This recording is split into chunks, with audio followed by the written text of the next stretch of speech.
ठीक है guys, I am यश यादव और हम यहाँ पर पढ़ने वाले हैं इम्पोर्टेंट आइडियम्स एंड फ्रेजेस जो यूपी सैनिक स्कूल एग्जाम, ऑल इंडिया सैनिक स्कूल एग्जाम, आरएमएस के लिए बहुत ही ज़्यादा इम्पोर्टेंट रहने वाले हैं। क्लियर हुआ? अब हम चलते हैं। कल जो हमने वीडियो में, इससे पहले वाली वीडियो में हमने 10 वर्ड पढ़े थे जो मोस्टली ज़्यादा इम्पोर्टेंट थे। अब जो हम आगे करने वाले हैं वो यहाँ से आगे करेंगे चीज़ें। क्लियर हुआ? ओके। अब आप लिखोगे 11वां वर्ड। 11वां जो वर्ड है हमारा वो है NX2 grade. NX2 grade. NX2 grade.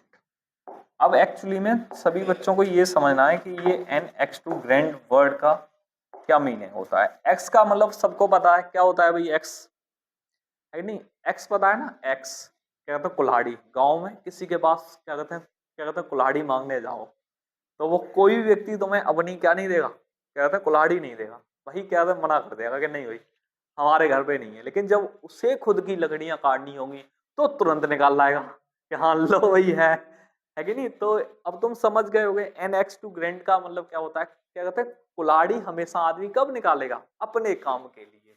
तो यहीं से ये क्या बना है, एक आइडियम्स एंड फ्रेजेस बना है NX2 ग्रैंड। इसका मतलब होता है अपना स्वार्थ सिद्ध करना। क्या करना भाई?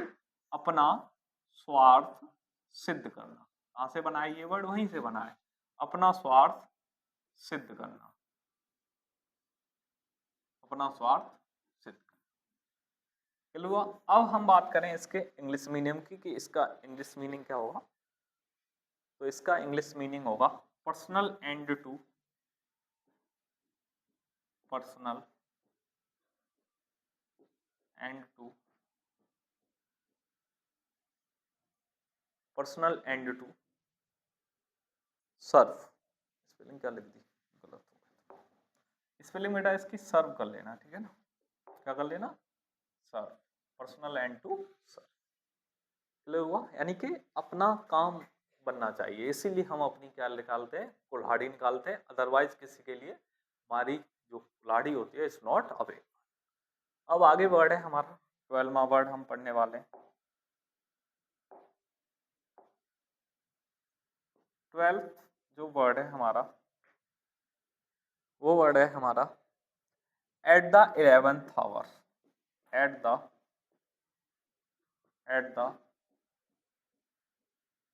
11th hour. 12वां जो वर्ड है हमारा वो क्या है? At the 11th our.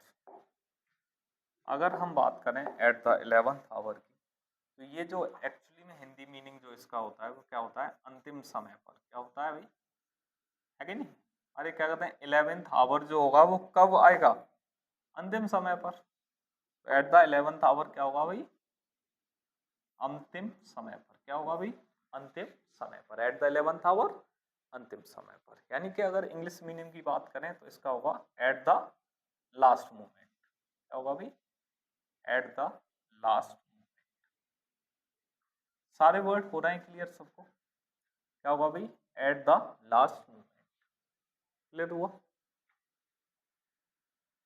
तो आ रहा है सबको समझ में? बड़े इंपॉर्टेंट वर्ड है, छोटे छोटे वर्ड हैं। जिस तरीके से तुम छोटे छोटे बच्चे हो उसी तरीके से ये बेचारे छोटे छोटे वर्ड हैं जो तुम्हें आसानी से याद भी हो जाएंगे, है कि नहीं? और याद हो जाएंगे तो हमारा एग्जाम क्या हो जाएगा? एकदम से भाई क्या हो जाएगा? पास हो जाएंगे हम एग्जाम में। एक बार पास हो गए हमारे मजे आ जाएंगे भाई, है कि नहीं? चहल वाला स्कूल जिसको मिल गया उसकी लाइफ क्या है भाई? सेट है, मजे करोगे तुम जीवन में। तो अभी क्या करनी है, अभी जो भी रिमेनिंग डेज हैं 20 डेज, क्या कहते हैं जितने भी रिमेनिंग है, अब तो शायद क्या कहते हैं 20 नहीं बचे हैं, अब तो बहुत ही कम डेज बचे हैं, है कि नहीं? तो सभी बच्चों को ऐसे मेहनत करनी है कि हाँ मुझे फाइनली सिलेक्शन किसके लिए लेना है? चहल के लिए लेना है। और चहल के लिए लेना है तो उसके लिए दिन रात सभी बच्चों को क्या करनी पड़ेगी भाई? एक करनी पड़ेगी। तो तैयारी पे लग लो पूरी तरीके से। अब चलो अपने नेक्स्ट वर्ड की तरफ चलते हैं। अधिक हम बातें नहीं करेंगे क्योंकि उससे क्या होगा भाई? टाइम वेस्ट होगा। अब हमारा है 13th वर्ड, और जो 13 हमारा वर्ड है वो है एट अ स्टोन्स थ्रो। क्या है? At a stones throw. At a stones. अब पता है ये क्या होता है, इसे एक्चुअली में याद कैसे रखते हैं कि क्या कहते हैं, स्टोन लो कोई बड़ा सा, तुमने कभी फेंका है बड़ा सा स्टोन, फेंका हो शायद, किसी ने फेंका है भाई, किसी ने स्टोन। अब बड़ा सा स्टोन लो तो तुम उसे क्या कहते हैं ये बताना है आपको, क्या उससे तुम दूर तक फेंक पाओगे? नहीं फेंक पाओगे, वो तुम्हारे कहाँ गिर पड़ेगा, पास में ही। तो यही इसका मीन्स है, स्टोन को जब थ्रो करोगे तो वो कहाँ गिरेगा, पास में।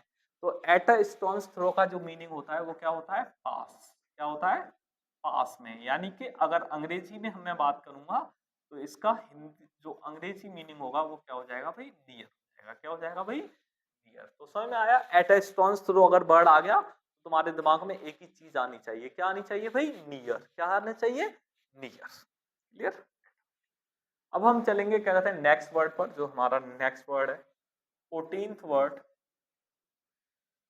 और 14th वर्ड है हमारा एट लार्ज।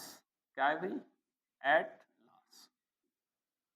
एट लार्ज क्या है हमारा वर्ड, एट लार्ज। और जो एट लार्ज वर्ड होता है ये रहता है एकदम से स्वतंत्र।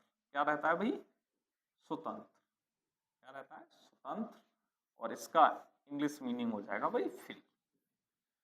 एट लार्ज क्या होता है, स्वतंत्र यानी कि फ्री। ओके। आगे होता है एट हैंड। एट हैंड आगे वर्ड है हमारा एट हैंड। और जो हमारा वर्ड है एट हैंड, एट हैंड जो वर्ड होता है वो भी क्या होता है, पास ही होता है। वो भी क्या होता है, पास। यानी कि अगर इससे कहोगे इसका अंग्रेजी मीनिंग निकालोगे तो क्या हो जाएगा भाई, नियर हो जाएगा। क्या हो जाएगा भाई, नियर हो जाएगा। क्या हो जाएगा, नियर। ओके। अब हम चलते हैं 16 वर्ड की तरफ। और हमारा 16 जो वर्ड है वो है एट रैंडम। क्या है 16 वर्ड हमारा, एट रैंडम। क्या है भाई, एट रैंडम। 16 वर्ड क्या है हमारा, एट रैंडम। और एट रैंडम का मतलब होता है बिना किसी उद्देश्य के। इसका मीन्स क्या होता है भाई, एट रैंडम बिना किसी उद्देश्य के। बिना किसी उद्देश्य के, ये किसका मीनिंग होता है, एट रैंडम। ये किसका मीनिंग है भाई, एट रैंडम। और इसका जो अंग्रेजी मीनिंग होगा एट रैंडम का वो क्या होगा, without any aim. Without any aim क्या होगा भाई, विदाउट एनी। तो ये सारे वर्ड्स समझ में आ रहे हैं। इसमें तो काफी छोटे छोटे वर्ड हैं। At a stones throw near होता है, एट लार्ज स्वतंत्र होता है, एट हैंड भी क्या होता है, नियर ही होता है। आगे जो वर्ड है एट रैंडम होता है ना, हम क्या कहते हैं मोस्टली वर्ड यूज करते हैं एट रैंडम, है कि नहीं। किसी की मतलब क्या कहते हैं गली का चक्कर आप लगा रहे हो, वहां कोई आया, उसने भाई पूछा क्यों, तो तुम क्या कहो, एट रैंडम, चले आए बस। यानी कि कोई उद्देश्य ही नहीं था, ठीक है ना। तो बिना किसी उद्देश्य के वही क्या कहलाता है, एट रैंडम। तो हम जीवन का मोस्टली टाइम घूमने में खर्च कर देते हैं, वो भी किसके लिए, एट रैंडम, ठीक है ना, बिना किसी उद्देश्य। अब चले हम आगे वर्ड पे। इतना सभी बच्चों का नोट हो गया, सभी बच्चों का हो गया है नोट, ठीक है। अब चलते हैं इसके आगे। इसके आगे हमारा 17th वर्ड है जिसे हम करने वाले हैं 17th वर्ड। और जो 17th वर्ड है वो है हमारा a bed of roses. A bed of roses. 17th word क्या है भाई तुम्हारा, अ बेड ऑफ रोजेस। ये बड़ा अच्छा वर्ड है भाई, ठीक है ना। इसे हम बोलते हैं फूलों की सेज। अ बेड ऑफ क्या कहते हैं, रोजेस जो होता है वो क्या होती है, फूलों की सेज या फूलों का बिस्तर, ठीक है।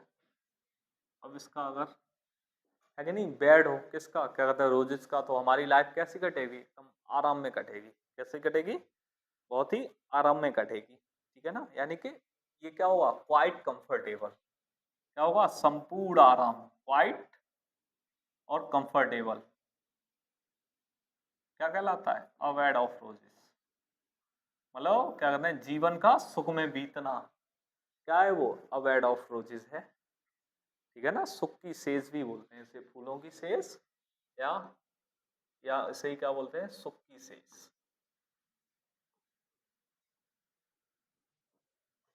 तो ये सारी चीजें, इसका क्या होगा, क्वाइट कंफर्टेबल। ओके, सबकी समझ में आ रहा है। इसके बाद है हमारा नेक्स्ट वर्ड, 18th वर्ड है, वो है apple pie order. Apple pie order, हमारा जो आगे वर्ड है वो है एप्पल पाई ऑर्डर। और ये एप्पल पाई ऑर्डर जो होता है वो होता है सुव्यवस्थित रूप से, क्या होता है, सुव्यवस्थित, सुव्यवस्थित, ऐसे ही लिखा जाता है चलो, जैसे भी लिखा जाता है समझ लेना भाई, ठीक है ना, सुव्यवस्थित रूप से, सुव्यवस्थित रूप से, एप्पल पाई ऑर्डर। क्लियर हुआ। ये होगा imperfect, imperfect, imperfect, imperfect orderly, imperfect orderly arrangement, ठीक है ना, arrangement, imperfect orderly arrangement. Clear हो रहा है सभी बच्चों को, क्या होगा, इनपरफेक्ट ऑर्डरली अरेंजमेंट। चलो, अब नेक्स्ट वर्ड है हमारा 19th, all Greek and Latin, all Greek and Latin. अब देखो ये क्या है, ऑल ग्रीक एंड क्या कहते हैं, लैटिन।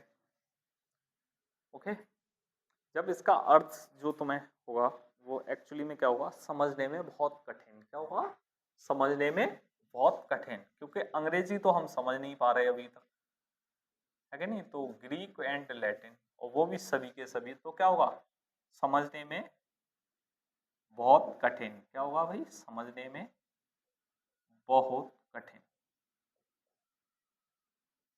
वही क्या कहलाएगा, ऑल ग्रीक एंड लैटिन, क्या कहलाएगा, ऑल ग्रीक एंड लैटिन। इसका अंग्रेजी मीनिंग जो आप देखोगे वो क्या होगा, वेरी डिफिकल्ट टू अंडरस्टैंड, क्या होगा भाई, very difficult to understand, very difficult to understand, ठीक है भाई, क्या होगा, very difficult to understand. Clear हो रहा है। अब हम इस वीडियो का लास्ट वर्ड करेंगे, और वो लास्ट वर्ड हमारा होगा 20th वर्ड होगा, और वो 20th वर्ड होगा हमारा अ लाफिंग स्टॉक,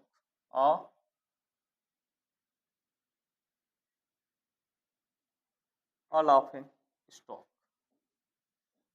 और अ लाफिंग स्टॉक जो होता है वो होता है भाई हंसी का पात्र, क्या होता है, हंसी का पात्र। यानी कि जब हम अपनी लाइफ में सफल नहीं हो पाओगे जब आप, तो तुम क्या बन जाओगे, अ लाफिंग स्टॉक बन जाओगे, क्या बन जाओगे, अ लाफिंग स्टॉक। सारे लोग क्या करने लगेंगे, तुम्हारे ऊपर हंसने लगेंगे, यानी हंसी के पात्र बन जाओगे। तो हमें अपने जीवन में चाहे अभी हमें क्या कहते हैं कुछ भी करना पड़े, लेकिन हमें क्या नहीं बनना है भाई, हंसी का पात्र नहीं बनना है, ठीक है ना। समझ में आ रहा है कि नहीं, हंसी का पात्र हमें नहीं बनना है। इसका अंग्रेजी मीनिंग जो होगा वो क्या होगा, an object of, an object of ridicule, an object of ridicule. समझ में आ रहा है, तो ठीक है, तो यहाँ तक की वीडियो हमारी खत्म होती है।